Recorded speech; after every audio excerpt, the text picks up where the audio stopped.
Did you know that right now, as you're watching this video and listening to me speak English, you're actually speaking half German without even realizing it? Yeah, not influenced by German, not borrowed a few words from German. English is German. Lazy, simplified, couldn't be bothered German. That went on a 1,500-year vacation, forgot half its grammar, and came back calling itself a brand new language. By the end of this video, you will never look at English the same way again. So grab your drink, get comfortable, because we're about to go back 1,500 years and watch the most chaotic chapter in language history unfold. It all started with the Romans leaving.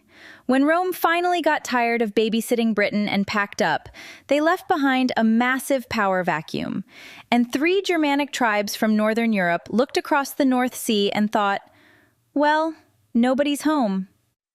The Angles from southern Denmark, the Jutes from the Danish peninsula, and the Saxons from what is now eastern Germany. They crossed the sea, settled in Britain, and never left. That's right, Germans successfully invaded and took over Britain approximately 1,500 years before World War II. No tanks this time, just long ships. But the result?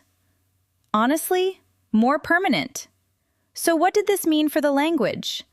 The most accurate description of English you will ever hear is this: English is simplified. German. German has three grammatical genders. English said, one is enough, thanks. German has four noun cases: accusative, dative, genitive, nominative. English looked at all of that and said, nah, too much work. English basically took German grammar, threw half of it in the bin, kept only the easy parts, and called it a day. But then things got even messier.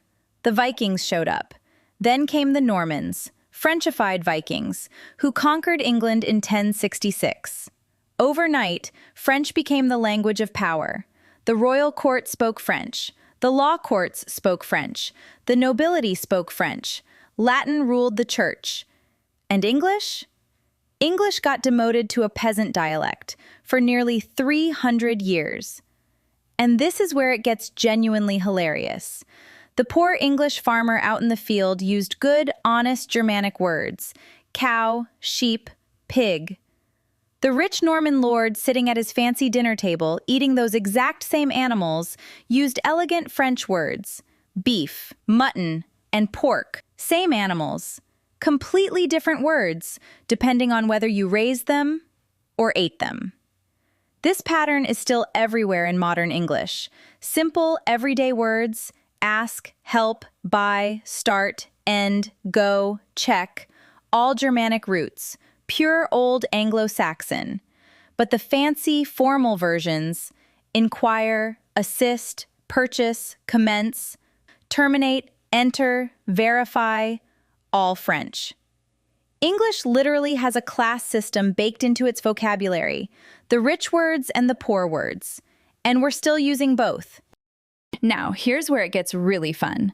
You don't need to learn German to see German, because German is already hiding inside the English words you use every single day.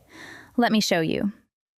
You say making, booking, breaking, milk. Those aren't just English words. Those are German words, wearing an English disguise.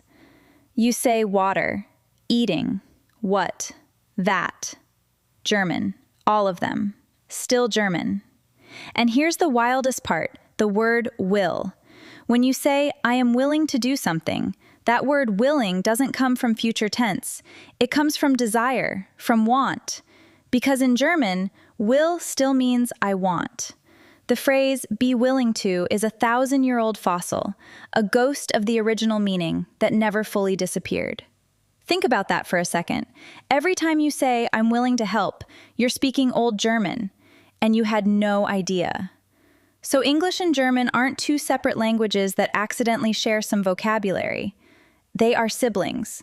One stayed home and kept every grammar rule, every case, every gender, every conjugation.